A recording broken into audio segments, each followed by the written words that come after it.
Transformation Podcast. I'm your host, Simona Spark, and our mission is to build a future where no one needs to come out anymore. Together, we can create a world where everyone has the right to love, to succeed, to have a family, and to live a full, happy life.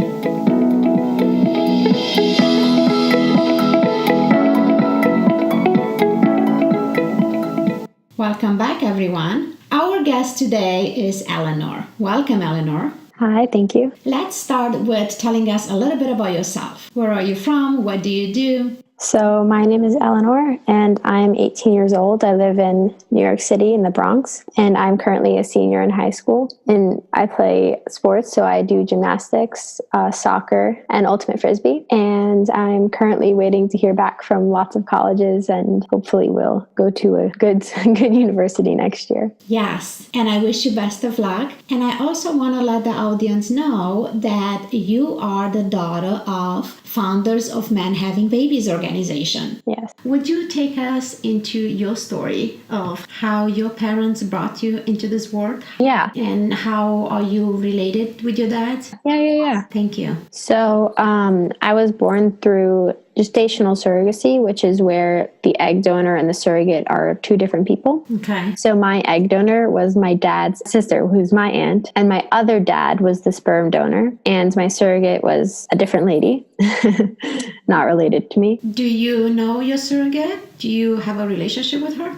Like, we don't really have an ongoing relationship with my surrogate, not because of like anything bad, but just because like we've mutually like decided that like there's no really need for a relationship between us. But like I've always grown up knowing that if I or my brother or the surrogate ever wanted to like start talking or keep in contact, like we always could. Mm-hmm. To my family and to her, it wasn't super duper important that we like stay close family friends. That's more of like a personal choice, I guess. And that like if I ever wanted to like go meet her or anything, like that was totally an option. Mm-hmm. And how is it to know that your aunt is your egg donor? How is that relationship? And so knowing that my aunt is my egg donor, I think it's pretty cool because that means be able to like be biologically related to both of my dads, because a lot of people assume I'm adopted. And when I tell them, no, I'm actually related to both of my dads, it like shocks some people at first. And I think that's funny. And also powerful because you get to inform and probably educate a lot of your peers about surrogacy and what that means. Yeah, like my existence is kind of possible and partly to science, due to science. And I'm a test tube baby, as they say. And I also like to like brag to my friends that I have a picture of myself as an embryo, which none of them have, which I think is really cool. That is super cool. Like 19-ish years ago when they first made the embryos, at that point in time, they had to transfer 4, whereas nowadays it's only recommended to do 1. So I could have been actually a quadruplet, but turned out to be twins. And so we have the picture of the 4 embryos. And when I show like my baby pictures, I'm like, oh, that one's me. And I just choose a random one. But like, that's so cool. Like that cute one, it's me. Exactly. Yeah. The cute lump of cells, that one's me. I love it.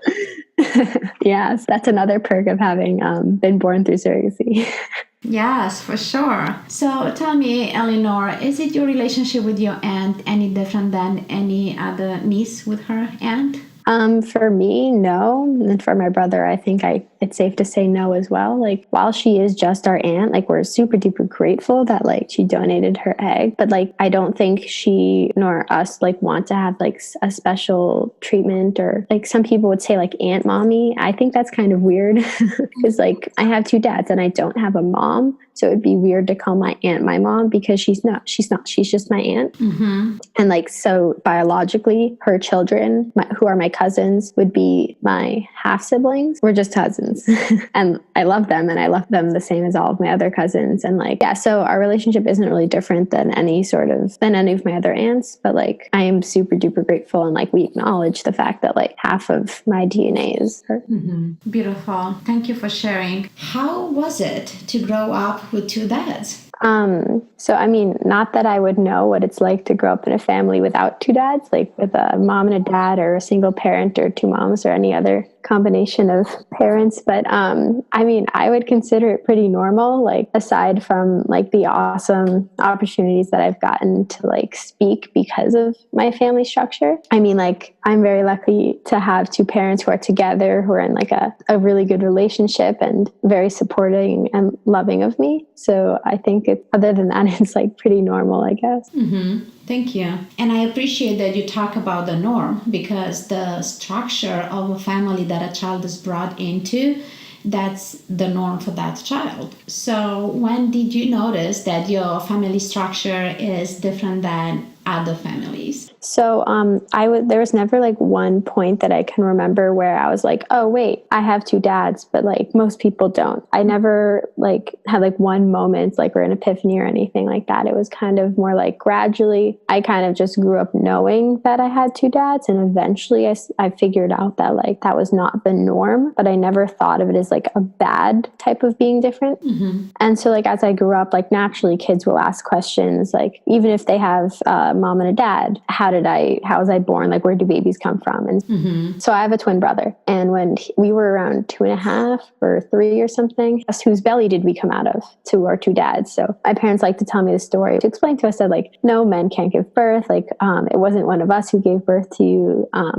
We had the help of a nice woman called a surrogate. Her name was Eva. And so they said something along those lines, something like a 2-year-old could understand. And we kind of just went on with our day. Like we weren't super duper intrigued in the details of that. And eventually over the years, we kept asking like more and more questions, especially as we began to understand more about how like babies come into the world and stuff. So, but it was never like shocking, I guess, that like seen as like a negative thing, I guess. And it was rather kind of just like natural to us that you can just have two dads, like, and it was natural that like some people just can't have children on their own, and sometimes people need help, and we never thought of it as something that should alienate us from the rest of the people. And so I have my best friend, she lives 2 doors down from me, and we like grew up together, we're playing together all the time when we were growing up. And one time she even asked her parents like, why don't I have two dads? I love that. To us it was just such a natural thing, like just like our families were our families, and that was that. And it was never like, oh, my family is different than yours, so your family is bad. She would never think, or I would never think, that her family is more similar to other families, so my family is bad. We never thought that way.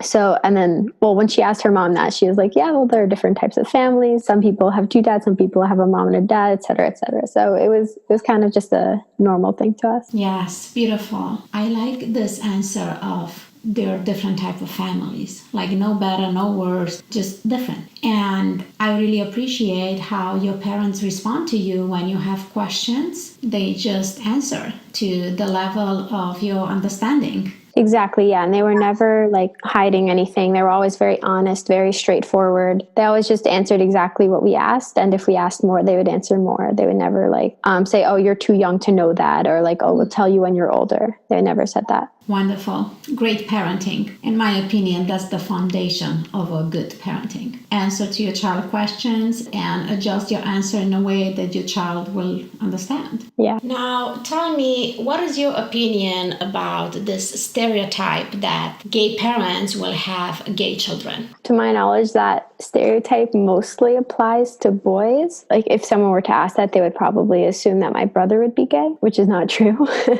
I believe that like the sexual orientation of the parents and the children are not related at all. It's not proven to be inherited. So children who are gay, who do have LGBTQ plus parents, they have an easier time either realizing or coming out, because of like LGBTQ households have more of an accepting atmosphere and like less heteronormativity. So basically it's easier for them to like start questioning. If they start to feel maybe I'm gay or maybe I'm trans or something like that, it's more likely that they'll realize sooner and have an easier time coming out, because their parents who face the same hardships in the past are obviously going to like try and help their kids through that. So I think that could be a factor of why people like why there maybe are more.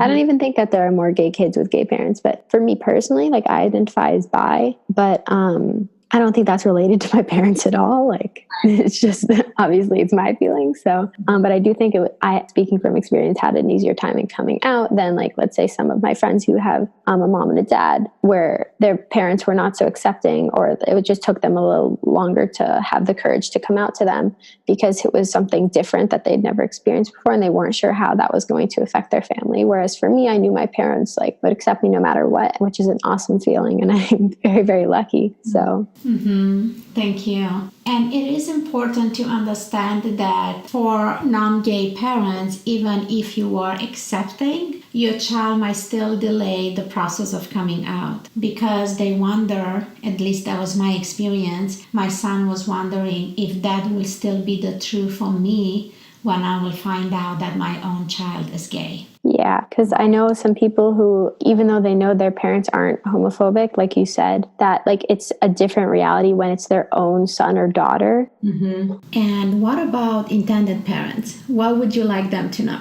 First of all, that the fact that like the way your kid is going to turn out is not a result of like the structure of your family, but rather like the type of parenting, the type of people, the environment you're in, and everything else. So basically to be reassured that the fact that your kid will have two dads or a single dad who is gay or any other sort of parents, it's like it depends on who you are as a father, and it depends on like the way you raise your child, the way that they're going to turn out, and just like the fact simply that they have two dads will not like affect them negatively.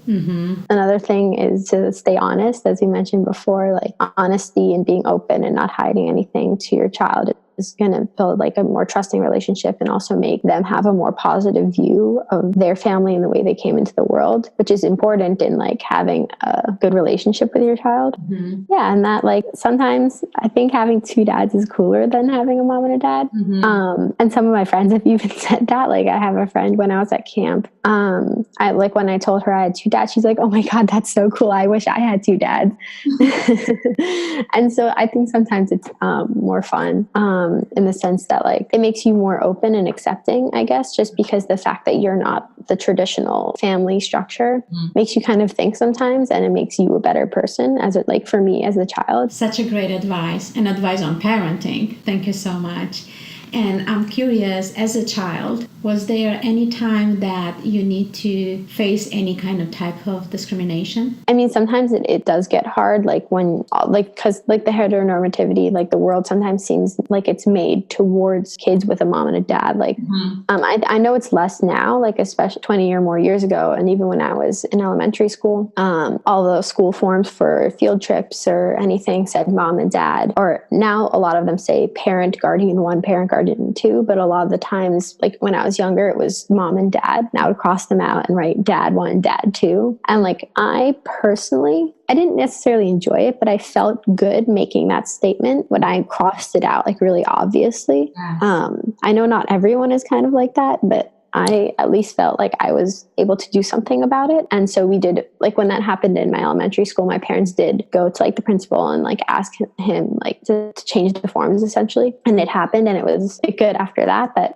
I personally felt like it's good to be able to like try and affect good change into your community in like little ways even. But I know not a lot of people feel great even when the first time it happens. So like it's a pro and a con that like it's not going to be like they're going to be like microaggressions towards you, like whether they're meant or not. But like I think that it's also an opportunity, like you can make it into an opportunity to change something and like improve. Yes, to look at challenges as a opportunity to improve something. Wonderful. Here's a question for you. What is your view on how much children feel wanted and loved when born into a family structure when the parents need to go through assisted reproductive treatments in order to have them? Yeah. While in a traditional family, having children could be effortless and sometimes accidental. Yeah, exactly. Like some of my friends, like they said that they were like accidents, like they were the extra child, like that their parents didn't really plan to have. And like that, it dawned on me that like that's possible for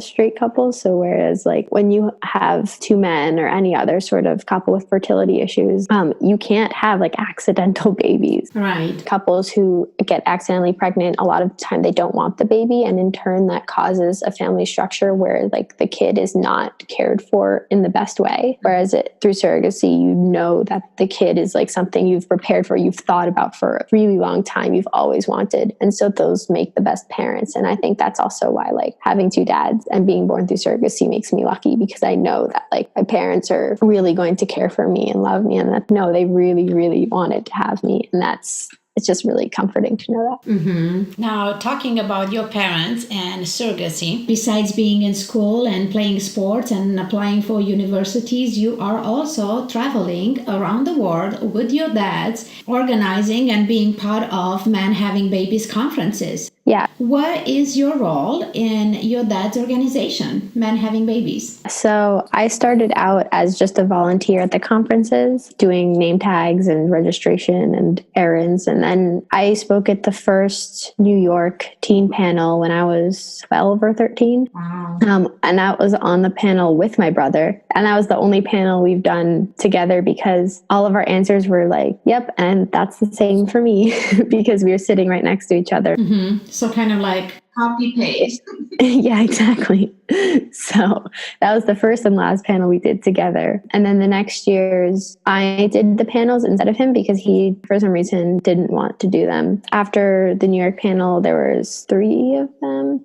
Then I spoke on the teen panel in Florida, and then there was another one in New York. And so also around about a year and a bit ago, I started doing like actual work for Men Having Babies as like a paid employee. So I started out just doing kind of like website maintenance and updates. And I also moved on to like more database tasks. So like along with the website, there's a lot of the surveys and the reports and the data from those surveys. I would create those surveys and like manage them and fix them. I also help run the directory on the website. That's like the big listing of all of the providers and like their ratings and reviews and whether or not they're in GPAP and their websites and all of their information, making sure it's up to date and all of that jazz. So that's what I do, like paid. Yes, that's like a big old job. Very impressive. I mean, I met you in Taipei at the conference, and you were at the registration when I arrived, and then you were in a conference room, and then you in the other room, and like everywhere I turn,